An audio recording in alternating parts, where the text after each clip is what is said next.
Welcome back to the show. My name is Justin Anchetta from SF Garnish and Soul Graffiti Studios located in the Bay Area. And I'm here for an installment from our 11 a.m. to 12 p.m. West Coast Wednesdays. Every Wednesday from 11 a.m. to 12 p.m. Pacific Standard Time, we're talking about digital audio workstations, Ableton, Logic, Pro Tools, and doing mixing and mastering and sound design in the process.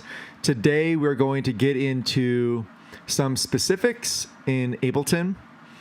We have a mix up here that has what I did was I created a track. Actually, this was created, I believe, during a previous show in 2021.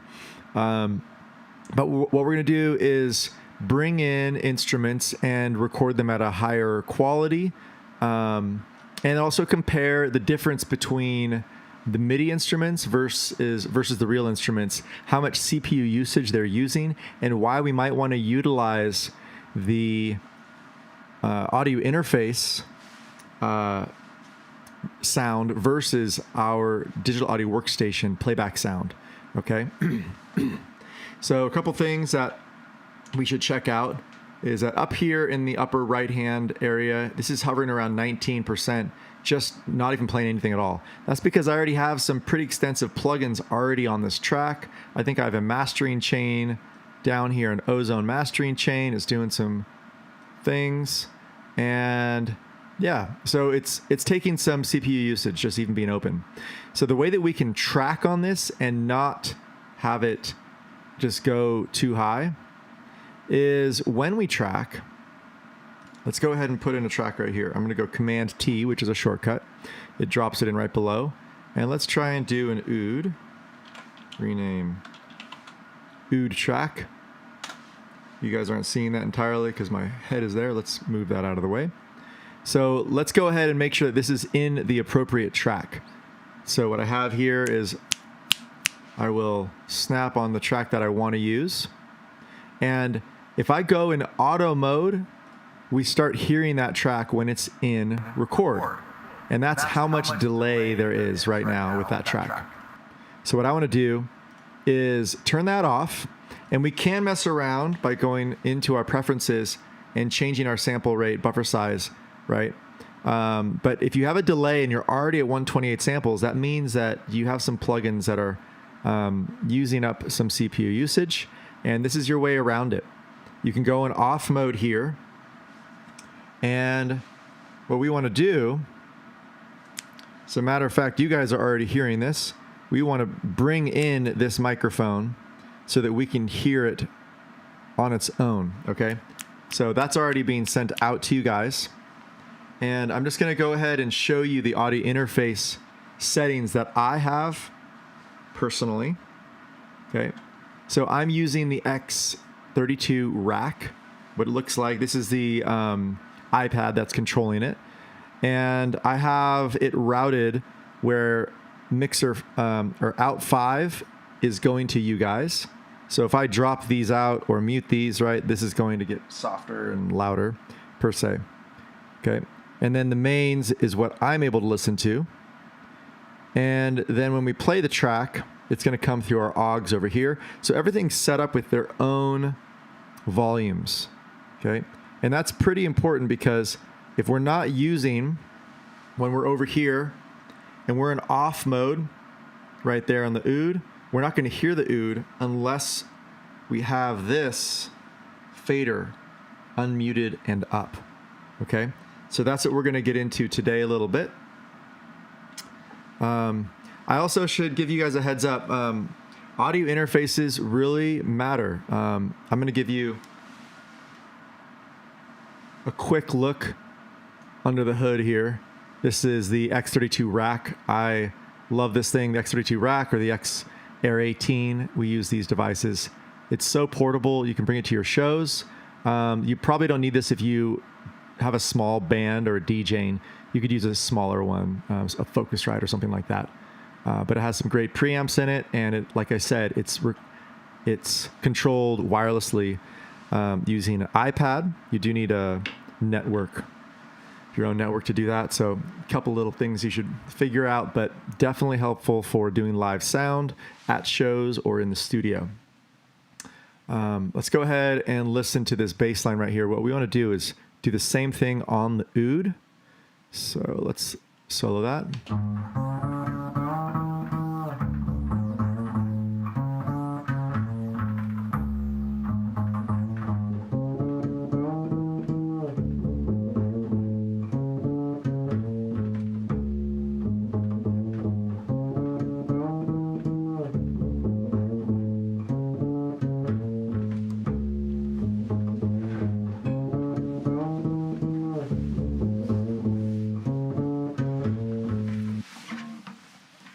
Okay, so that is the part that we're going to bring onto a different instrument.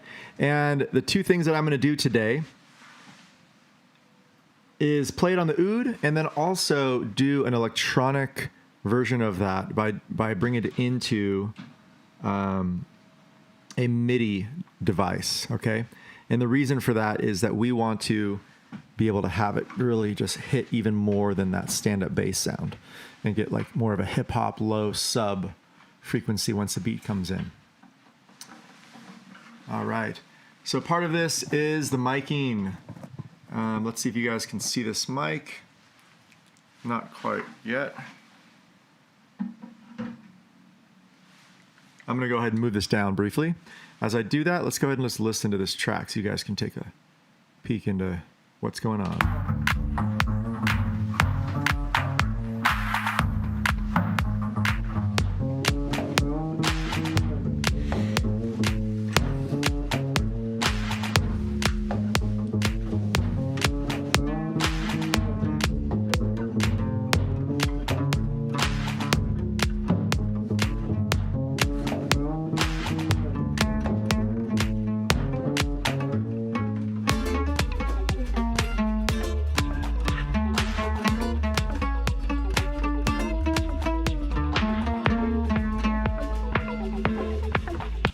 All right.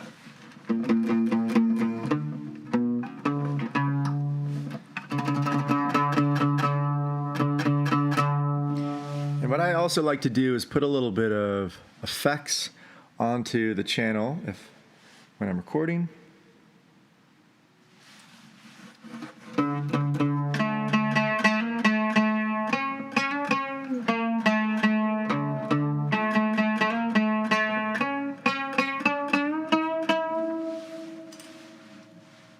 And what we can also do, I'll take this off when I'm talking. What we can also do is do a loop, okay? So we'll just take the length of that whole loop we see in the bass, and we're going to go into record mode. Now, one way to check your record mode is to make sure that that is engaged, only one channel is engaged, okay? So I did a command click to test that, and it really depends on your settings of what's going on with that. Okay, let's go ahead and record this.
All right.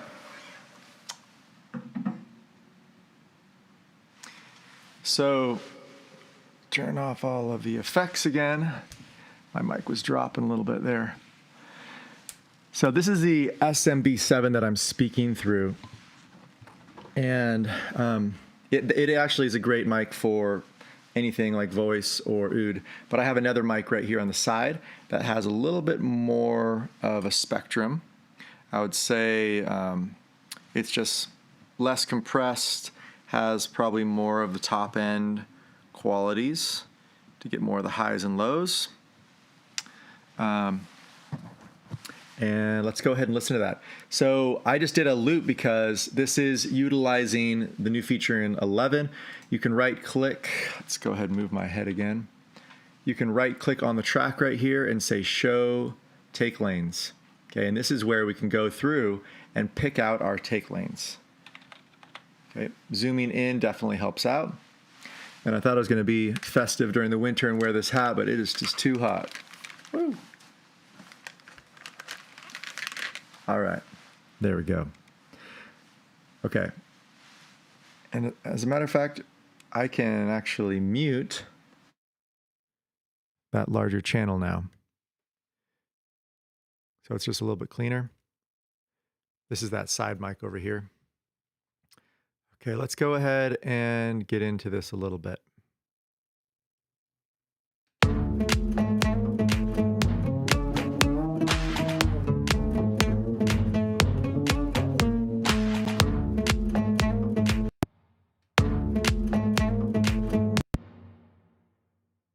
So you just highlight it and I think it's played a little bit differently, huh?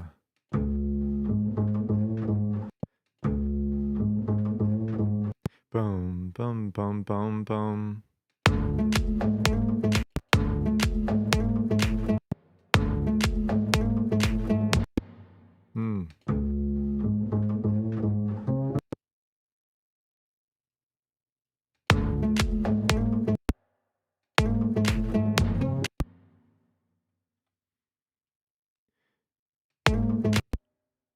So I noticed this note right here, I went up and you know what?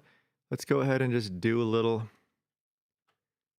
test here. So Command Tab can bring up this other side area and we're just going to go pitch it down.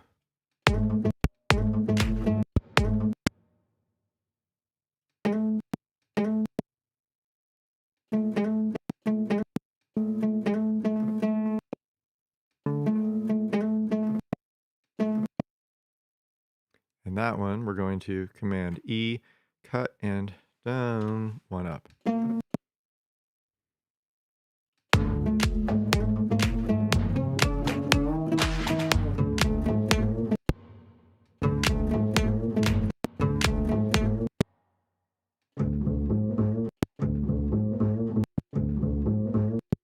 Boom, boom, boom, boom.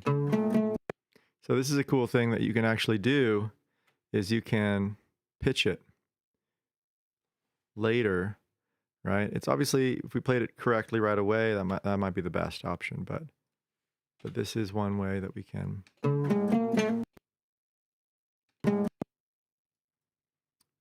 Let's go ahead and Control Z those.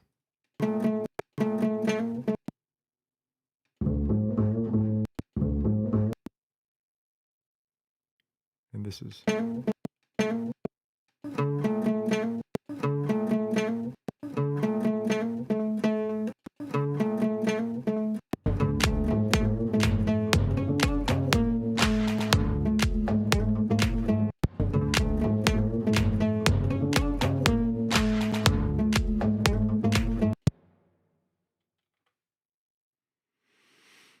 And let's go. Let's make sure these pitches are correct. All right, so I was able to track this and not worry about any delay in my headphones because I was in off mode. My monitor off mode is really the key thing that I was trying to show today. So off versus auto. How much echo can we have? Taking that off really helps out. Now, this is something in Ableton that is there for good reason, right? Is that you have the option to utilize auto mode if you're using some effects that you want to hear in your playback or you have a live show. Now, this is the important thing around a live show is you don't want to have too many plugins on Ableton for the live show. You really want to simplify your live show. so that it can be smooth without any delays. Your CPU usage should be way lower in just standby mode. Always be checking out your CPU usage, right? Going in, pressing tab, and look at my master chain right here is just taking up tons of CPU. If you want to just go ahead and limit that, let's go ahead and take these off. Now, that also means that you're not going to hear these instruments at the end. But look at that. Our CPU usage just went way down. All that yellow is gone. And where are we at? We're hovering at 4% now. Okay. So another test is, can we hear that? Let's go ahead and see how it is in delays. Delay time is a lot better, but still there. Okay. And there's always a little bit of a millisecond, I say 10 to 15 millisecond delay, utilizing Ableton still. It's always a work in progress. It is possible to play with now, though. Back in, I think, 2005, 2007, when I first got into Ableton, it really wasn't possible at that point. I believe 2011 through 13 was when it started changing over, and the effects of Ableton started to be more realistic to utilize for a live show or in a tracking session dynamic. Obviously, in this scenario, we have our effects and a lot of channels already utilized here. So when we start playing back, let's go back to press tab, right? Notice how our CPU is used up on all of these channels. If you don't see this, you can press this C function to increase that right there. Let's go ahead and just zoom into that for a second so you guys can really see that. The C function, okay? And also notice how when I play this, look at these tracks, right? These are all taking up CPU usage. It's not hitting as much as the master was, right? And then you can clean that up, right? Just by taking that away. So,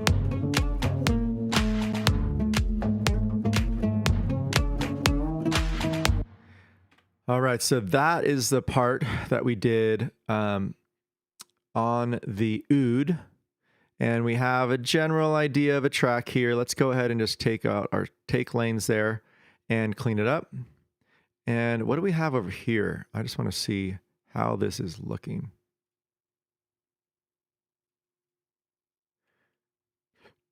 Hip hop part.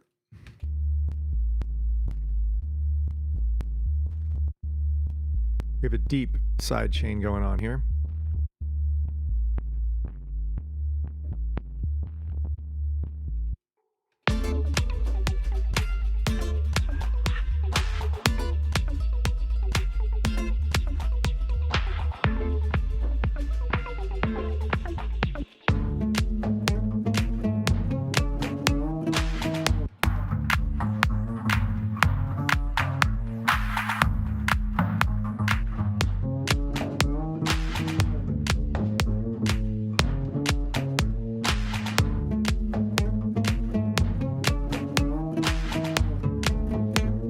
And right here is going to be where I add in a specific part. Now I'm going to duplicate this, Command D, and we're not going to utilize any of this track here. And then we are going to go in and go into record mode. We have the sound we want. The side chaining we're going to take off. Okay, we don't need the side chaining. We're just going to have our basic compression on. And let's see how this is.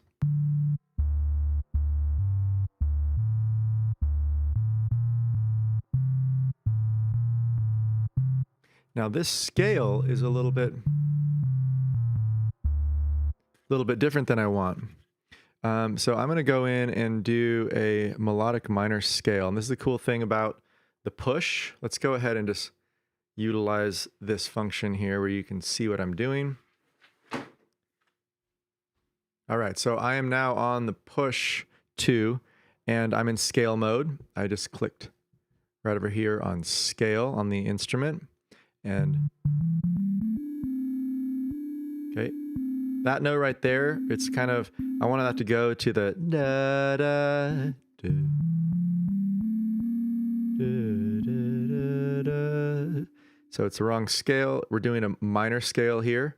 I'm just going to go and shift over to a harmonic minor.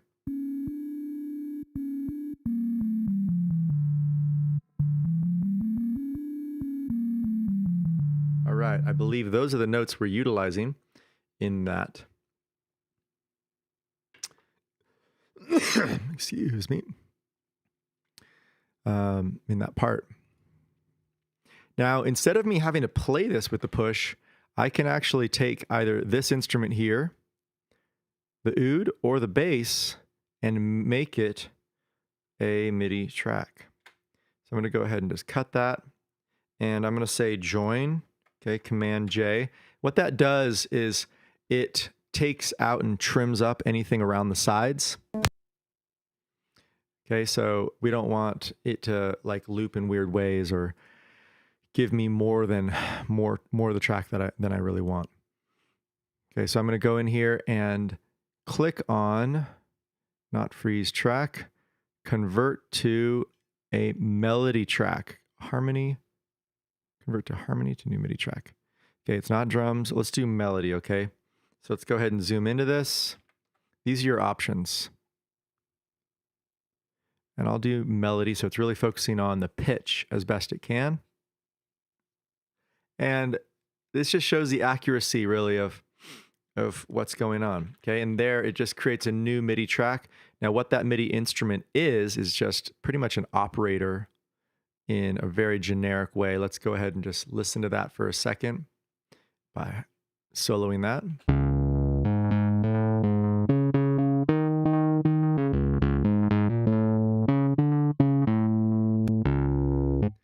Okay, so pretty generic. Now I'm going to take that and just bring it over to the hip hop bass, and we're going to change it to the right octave now.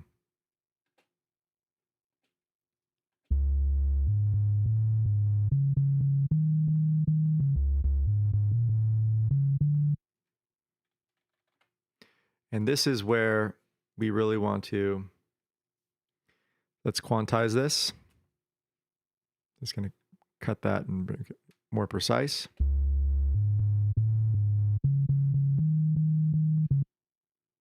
Bum, bum, bum. Let's go ahead and listen to this again. Bass. Dun, dun, dun, dun, dun, dun. And what actually came out here was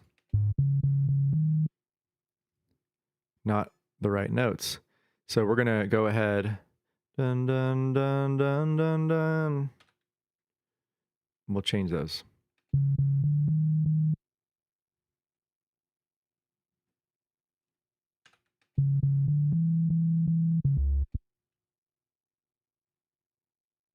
And that note, I'll just zero out.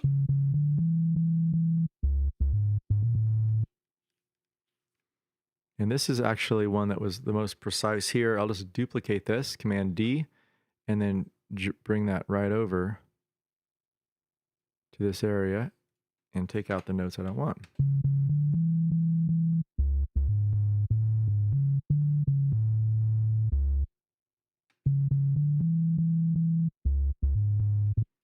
Now this is also, what octave do we want this in? I'm going to go Command A, select all of them, Shift button, and then the down arrow on my keyboard, and it brings it down an octave, so you don't have to go all 12 steps yourself.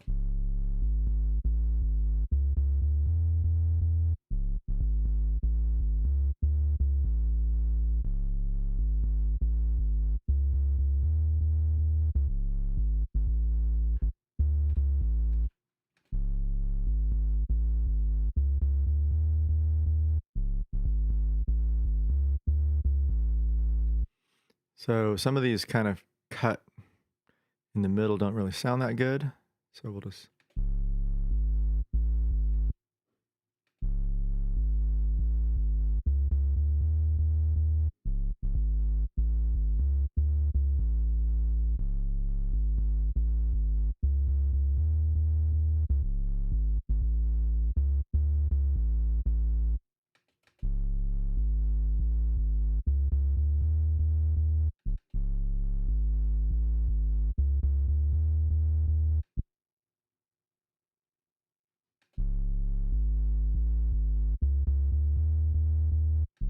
Let's go ahead and listen to that with everything.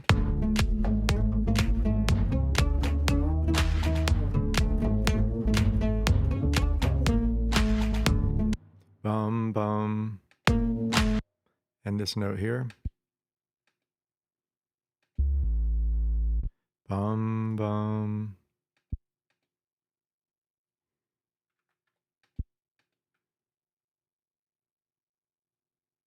I'm going to go ahead and just duplicate that and drop it down one with the arrow key.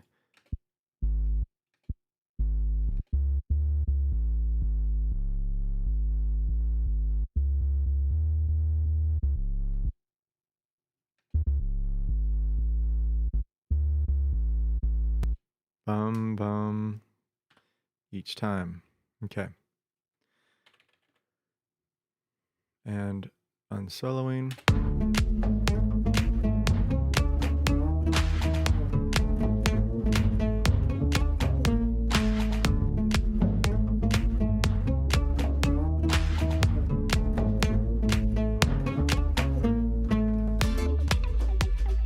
All right, completely changes there. We really need to build up to that. And obviously this whole spot needs to grow a little bit. So we've done a recording of an instrument, right? The oud here, and how to minimize CPU usage, right? By not using auto mode, but off mode in record. And then also we did another way of, like, if we have any delay with our instrument going on, we had some delay with our finger, and we were just able to grab it from the melody right here and then customize it, right? Just to kind of make sure that those notes are more set up. So those are two different ways: audio recording and MIDI recording. To if you have any latencies, if you already have some external plugins like Waves, Sound Toys, etc., taking some CPU usage. And we also learned that we can also turn them off, right? And that also can help with those delays and issues. You can also freeze tracks that you're not working on. I often do that in session view, and I'll just go down like the bass track right here, right click, and I'll freeze the track. So instead of it taking that CPU usage there, we then would right click and freeze, and it wouldn't take any in those moments. Let's see if I can do this. Okay, so I'll flatten a few of these tracks. Freeze tracks. So we can't freeze the effects track because it is in monitor switch. So that, let's take that one off and freeze tracks. So we'll just do this to kind of see if we could even get below that 4% hovering. And then once we start playing the song, can it stay at that lower percentage of CPU usage? The reason why you want to pay attention to this is that your recordings and latency and delays, you won't have issues with that in your studio or at your live show if you understand what functionalities are built within your digital audio workstation of Ableton, which is what we're using today. If you don't already know about our programs are worldwide. There's 8 locations worldwide. We are the SF branch. There's a LA branch, Nashville, Tennessee, New York, London, some in Europe, and even Tokyo. So check that out. There's even one in Miami. I'm missing a few, but Germany, last one. Anyway, if you're a part of our academy, you can go to any location and sit in on classes for free and be able to take classes while you're vacationing or at on a work trip. So I don't know what other school allows you to do that. We have our boutique studios worldwide and online classes as well with our community. It's growing quite rapidly right now, especially with our Beer and Beats happening every Tuesday from 6 to 9 p.m. It's a free meetup. Go to meetups.com and look for Beer and Beats in the Bay Area, and SF Garnish and Soul Graffiti will pop up. So try and join that if you can. There's new offerings at all locations. Thank you to the Garnish Music Network for inviting us out once again. And we look forward to working with you in the near future. If the Academy, the 360-hour program, is not it's too much of a commitment for you, we have our producer program of 120 hours and our short courses, which is 18 to 36 hours. And it could be done literally in a 1-week period, 5 or 6 days. Most often it's done in about a 6 to 12 weeks in like 3 to 4 hour little stints. So there you have it. We now have some frozen tracks. Let's go ahead and listen back and see where we're at. So we're still hovering at that 5% without anything playing. and we're at about 20%. And I'm noticing that this effects all chain, we're not using this, as a matter of fact. So I'm going to go ahead and just take this off. This is actually, yeah, so it's better, right? I just took that off.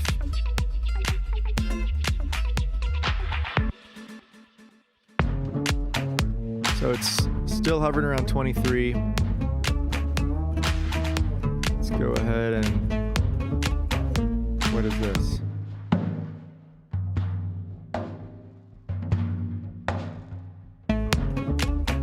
I was gonna put this drum in today, but it already is in here.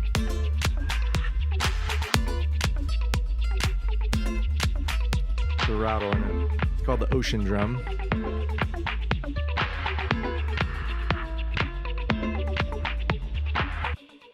So the thing that I want to do today is just go ahead and just show you guys the difference of a lot of these being frozen, okay? Because we were at that mark of about 5 or 20%, and I want to see if I can get lower than that just by freezing these tracks for you guys. And it takes some time to freeze the arrangement. To unfreeze, it's automatic. You just go to that track and unfreeze it if you ever want to work on it again. Volume still work on it. You can still do some automations, but changing the effects within the parameters doesn't work unless you unfreeze. So these are just some functionalities that maybe at a live show, you have a bunch of frozen tracks, not taking any CPU usage, just playing back clean, and then some that you actually are DJing and changing your highs and lows, right? So really that preparation of knowing what you want to do for your live show, what you want to do in the studio as well is important. I have some templates that I've created that are specifically for staying creative in the studio and being able to just get out the instrument that I want. Not only are the instruments on the wall so I can grab them quickly, but similarly on my DAW, it's set up that way. My record channels are already tracked to the right location where my microphone is, right? So I use channel 11, 12 for this mic and this mic, and then I can easily go to specific areas of my session that I have up and record on those channels. Some are called vocals, guitar, melodies. Sometimes they get a little wish-washy, right? Because I used this microphone to do the drum and it said vocal 1. So I just had to change the name of that to stay organized. My naming process, I'll go through this as it's still loading, is that anything that is just a basic channel, I will do lowercase, right? You can do the first one uppercase and then lowercase, but anything that is a group, I'm going to do all uppercase. And the reason for that is that you really want to know things are a group. If you have specific effects or volume changes on a group, it's going to change everything inside that group. And you really want to know that that's happening. I often have my groups labeled drums all with the word all after it, all capitals, or melodies all, guitars all, vocals all. When we kind of tighten up our thing here and bring these in, right? Sometimes that all disappears, but all the capitals are still there. So once I see all those capitals, I know that that's my group, and I can expand that out and then individually change the different things in there. Okay, so here we are. Things are muted. It's hovering at about 5% now that everything's muted. Let's go ahead and play it.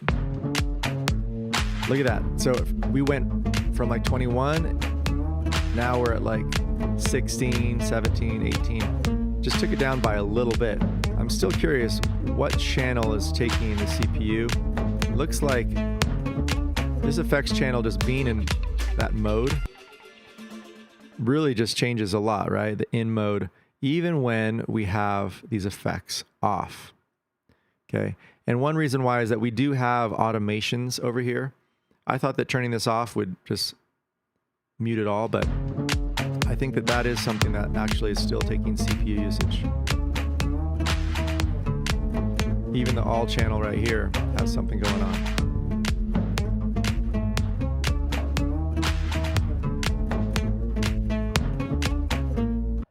Okay, so the next thing I'm going to do here, since we've gone through some of the basics that I wanted to today. I'll just do a little extra tidbit for you guys, which we're going to go in and do some risers.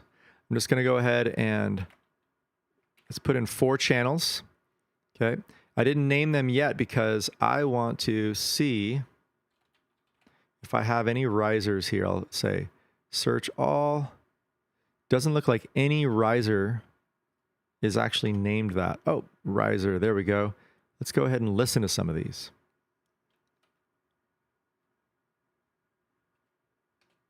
And something that I noticed is that you guys aren't hearing this because let's go ahead and make sure you guys can see this too. So in the bottom area right here, your cue out, very important part of your live show is that you don't want the audience to hear sometimes. So you have your cue out only for yourself and the audience doesn't hear it. Obviously you guys are the audience today. I'm going to change it just to my 1-2 main out so you guys can hear it. And this is something that I've set up within my audio interface. So you want to make sure your audio interface has more than 2 outs, right? If you want to have kind of a DJ effect of sampling things before then putting it out there. That's something that I always check with these smaller audio interfaces. Some of them don't have more than 2 outs and it's not really helpful for what I need. I want my click separate from my mains.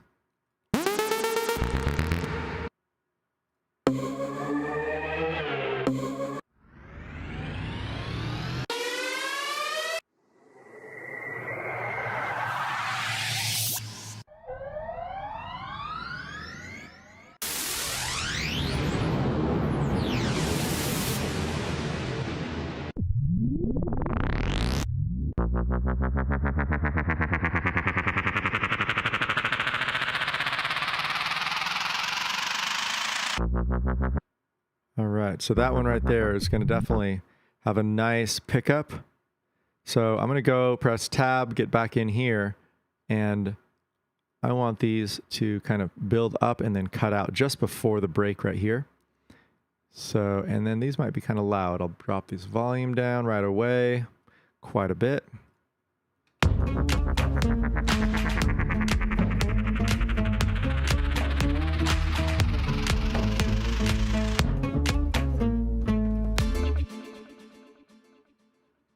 And let's go ahead and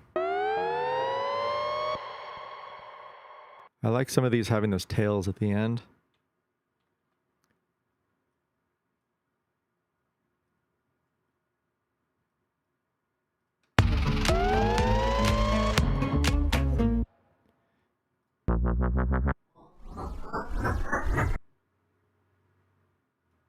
Notice how this hit right here is what really matters, right? When that comes to the close. So we can make that happen right where we want it to. You can go Command 4 and move that to the exact location you want. All right. So here we are. Every time that I drop it in, because I haven't named it yet, it's telling me the name right away. Okay. And I like how it keeps the number up front.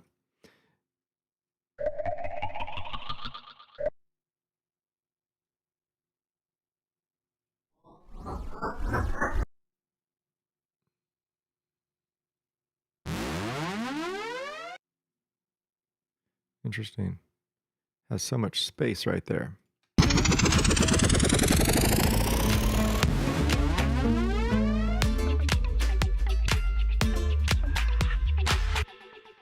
All right. Kind of loud on those risers, like I said. So all these risers, you can then collect them all and group them, Command G, and you can just name that now. Risers, all, utilizing that same technique of all capitals. So you can really organize them to be nice and clean right up here. All right, the next thing, I think that we could really make this more unique by having more risers and also putting some effects on these risers.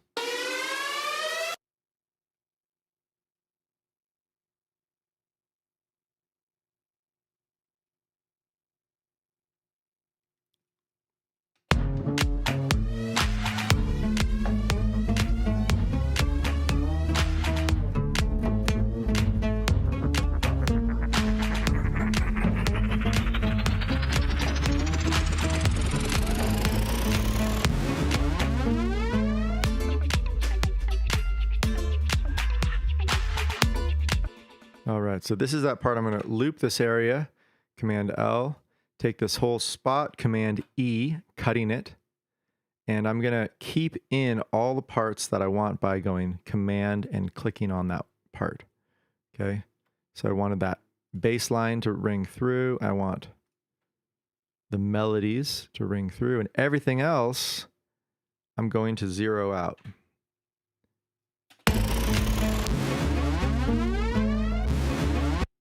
And now let's go ahead and listen to that.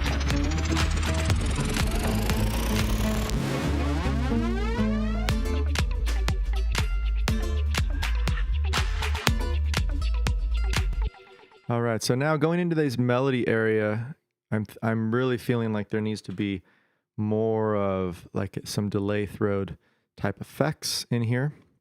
Now, here's one more thing I wanted to share is that having effects on your audio interface is super helpful because, you know, utilizing this auto mode right here, let's go ahead and make sure this is on the right channel.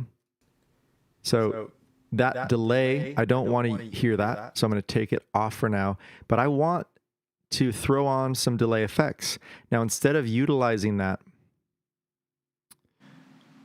actually, let's go ahead and use channel 11. There we go. So 11 is the actual one that I'm talking on right now. We don't even need to turn this one on. What I'm going to do is put on delays on my audio interface. The X32 has built-in delays.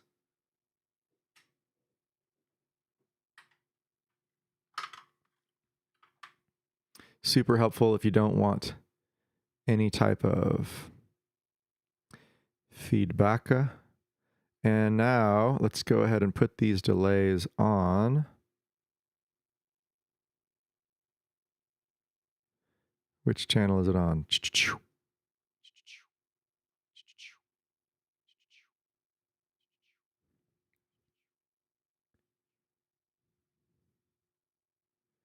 All right.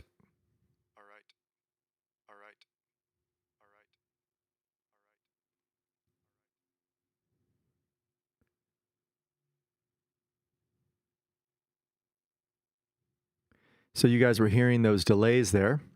And what I'm going to do is take this melodica, find out what chords we're playing, and do a part on the melodica. And this is one that I like to name beforehand if I'm tracking something, because it will actually store as melodica versus audio 1, audio 2, right?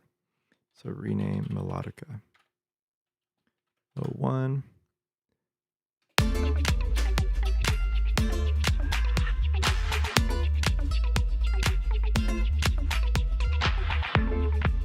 Okay, we're going to go Command L and loop this area. Let's make sure we are just recording this channel. And what key are we in? This is my little test. Here we go.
All right. Okay, so taking off that effect on my audio interface. Now notice when I record this, it's super clean, right? And kind of quiet as well. We want to bring that up in volume. Command Tab to get over here and bring that volume up. Okay.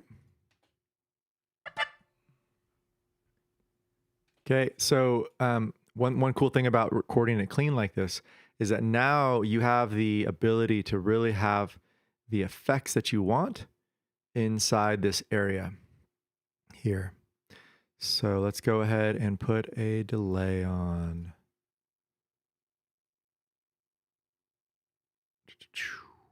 Delay.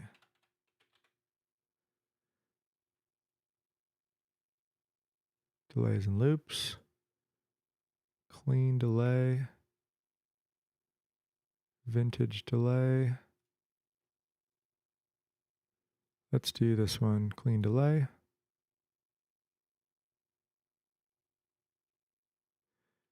All right, so this is synced, right?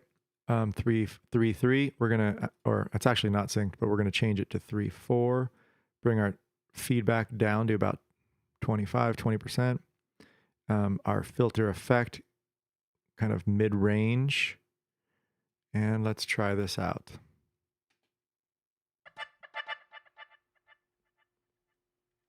More feedback.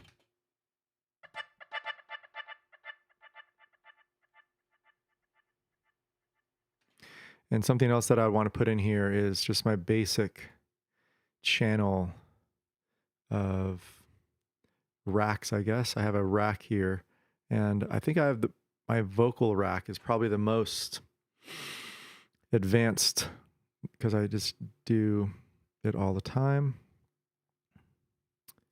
Or my guitar rack actually could be kind of nice too. Let's do vocal rack. So you can throw that right in at the end here.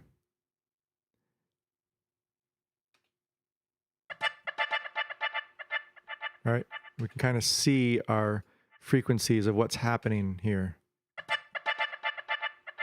Not too much happening in the upper and higher.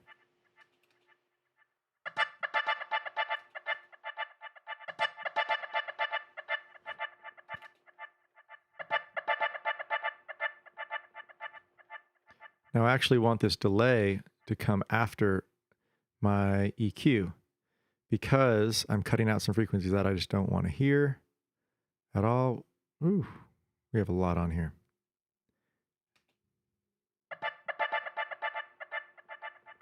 Now we also have this effect here that I really like, fade to gray.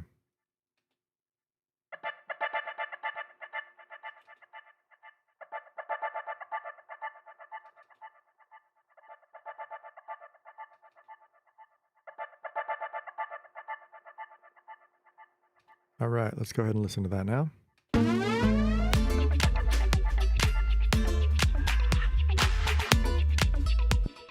Now our gain staging, right? We can actually bring up our gain if we want, just by utilizing this.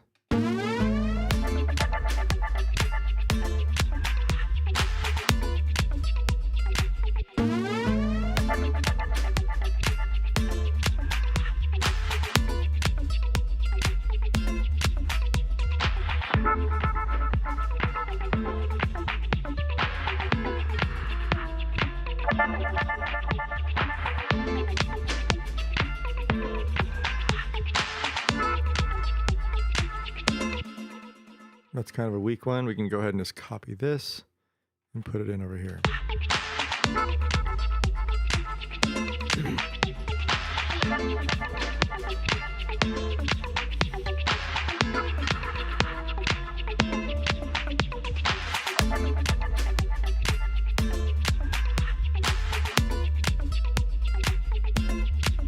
All right, so we just added in our melodica right there to kind of fill that sound out a little bit. It still needs some mixing. It needs a lot more love and care. But in the process of creating the song, I was able to show you guys a few things today, specifically talking about tracking using your audio interface playback and effects to save on your CPU usage, and real instruments versus MIDI instruments and how much CPU usage you're using. And there's a lot of tips like this at the the Garnish Network. So check that out. Check our curriculum out. Go to sf.garnishmusicproduction.com. go to the Garnish Music Network. If you like what you see here, please like and subscribe to what we're doing. We're here every Wednesday from 11 a.m. to 12 p.m. Pacific Standard Time. Thank you guys so much for being with us. My name is Justin Anchetta from SF Garnish and Soul Graffiti Studios. Have a great day.